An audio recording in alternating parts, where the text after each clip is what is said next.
Whoa, so what is growing on? I've been getting a ton of messages about the new property. When's an update video coming? What is going on over here, Pete? And this is well overdue. I've been exhausted, kind of feeling a little bit beat down. Pasco County has been a bear to work with.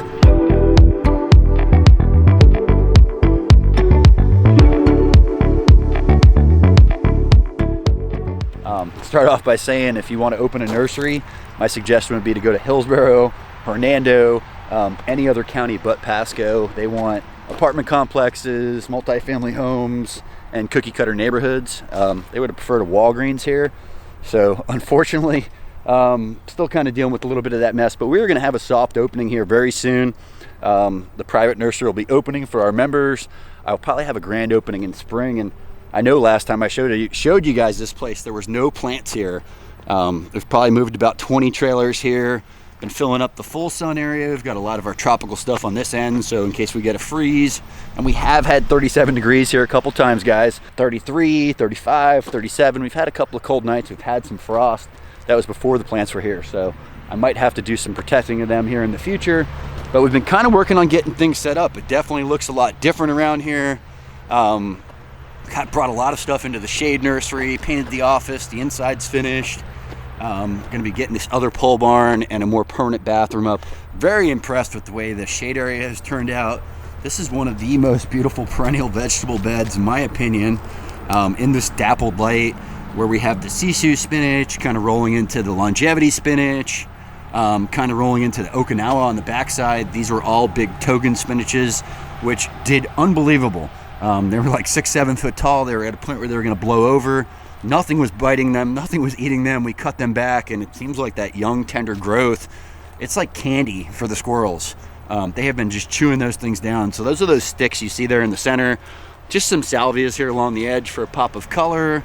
Avocado over there. Just really impressed, though, with the way the greens have filled out. I mean, here is your salad bar, so we're working over here in the office. You get hungry, you come out, you harvest your lunch potentially. But we did landscape the office. It's kind of a mess right now. Wasn't expecting to make a video. I've got a pallet of concrete here. I say a pallet, about 25 bags. And we're actually going to put that concrete into 3-gallon pots, put the signs in it, let them harden up. I kind of could show you guys like a 5x7 galvanized plate sign on like a 18 to 30 inch stake, and that'll stop those from blowing over.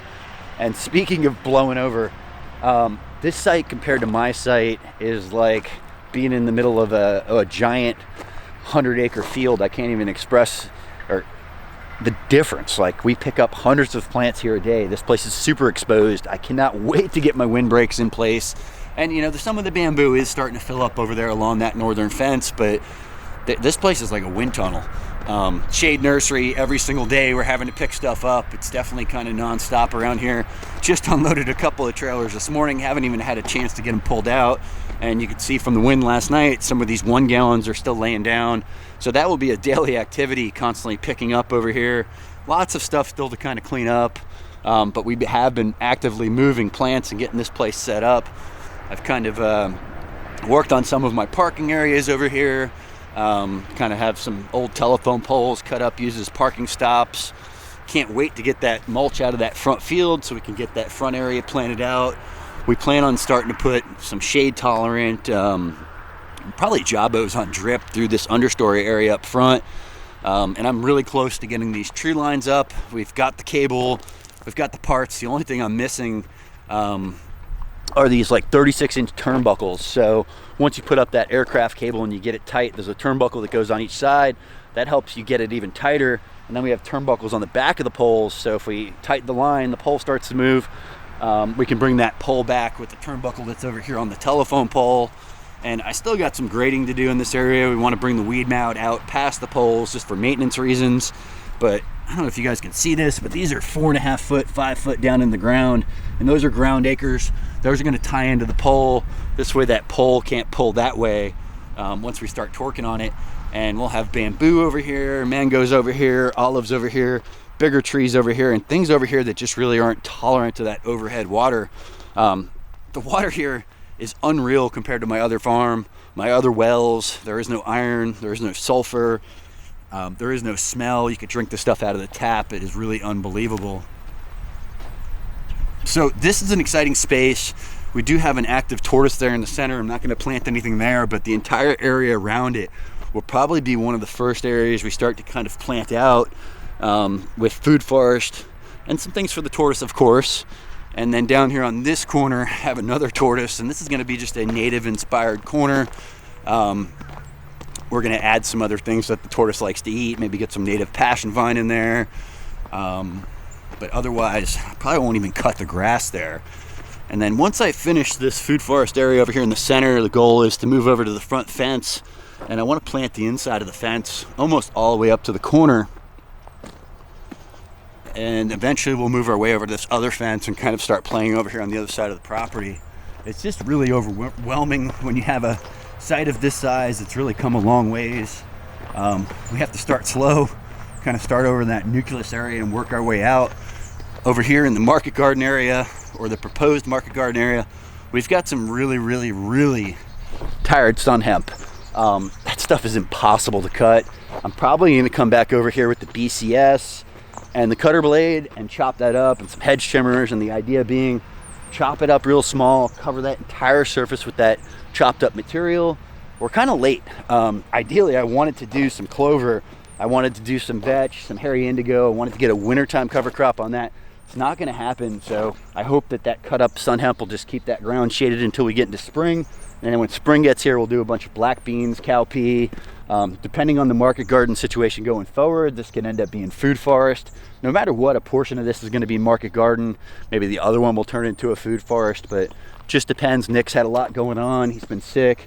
This was a lot to take on this year, so just going to kind of keep an eye on things up in the air in this area. But no matter what, something's growing there. That won't be black mat nursery. Been really working on these compost piles the last few weeks. Been doing a lot of turning on them.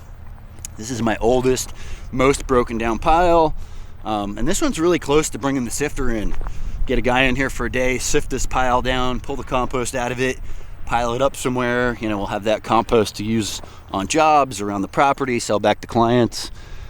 This would be the next one. It's the closest broken down other than these couple of buckets the neighbor dumped on here this morning. And we still got some mulch. So as you can see over here, we finally started to plant this little section in the middle of the back buffer. The neighbor on the back side here put some Alphonse car in. Ended up just putting a hedgerow of some dwarf sweet almond along there, just to bring in beneficial and predatory insects, attract some more pollinators. I did just yank this thing out of my farm the other day. It is looking really lonely out here. Long-term goal is to have a 40 by 60 pole barn right here in this space. And this is where we're going to put our bathrooms and kind of have a classroom and just a storage area facility.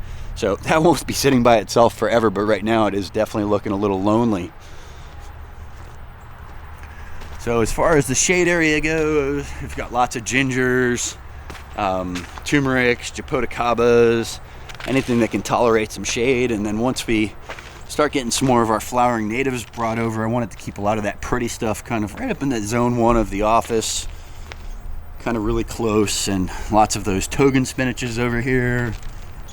Could use to blow this place off, but a lot of these beds they've done awesome. Shell ginger doing really good in this bed. It's filled in nicely. Turk's cap over there. Bananas are finally getting some size. That Cercopia is doing really good. I'd say everything's doing pretty good. We did get a dry moment there through the summer. Some of these beds didn't get a ton of water. That Cherry of the Rio Grande looks a little bad. This Sabra over here, I'd say, could be doing a little bit better. We've got our little dwarf Grumichamas out here, and just lots of different japoticabas, reds, yellows, grimmels. You name it, we've brought a couple of everything out here. So I think long term, I'm going to stop bringing the 1 gallons over unless we start to get some more shade protection, just because of the daily job of having to pick them up all the time. We might just start going to 3 gallon only because of the way the wind comes through here. So we'll see what happens once that windbreak establishes. That is a graceful bamboo over there. I should have a 25 to 30 foot wall there in the next 2 years. You won't even know there's a house. I did order some more windscreen though, just to give my neighbors some temporary privacy in the next year until that does fill in once we have clients coming in here. So it is coming along. I cannot wait to get that thing out of here.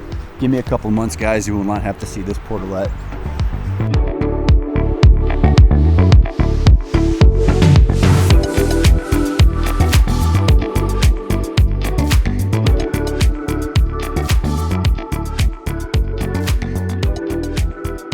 So I hope you enjoyed the follow-up. I know it was well overdue. Huge shout out, huge thanks to my friend Hugh. Leave me alone, I'm busy farming. That office would not be wrapped up if it wasn't for him. He's been just a blessing, a huge just help in every way possible. Hugh, you're awesome. I did just make a follow-up video with him too, so you'll be seeing the update on his garden. But the goal is to kind of maybe even have like a little sales window right there. I planned on putting a live edge kind of piece of wood, like windowsill underneath the window, maybe a little shade screen to come out over top in case it is raining or something. But until we get the other pole barn built over on this side of the property, this is kind of our main sales office. But place is coming along. We've got lots of peaches and plums to still get set out here, and we've got plants looking a little bit different. We are been really waiting to make this move, because I know once you stick plants here, you have the daily requirement, the job, the pulling of the weeds, picking of the plants up. That's why we want to open very soon. So by the time you guys see this video, if you've been placing plant orders with us, if you've been coming to pick up plants over the years, this is where you'll be picking up plants now. I promise you that. I'm going to try to be here myself at least once or twice a week, answer questions, help you guys out. This is going to be my baby. So if you guys come to visit, I hope to see you here. It is almost 2024. Start a food forest, start a garden, get out there and pound some dirt.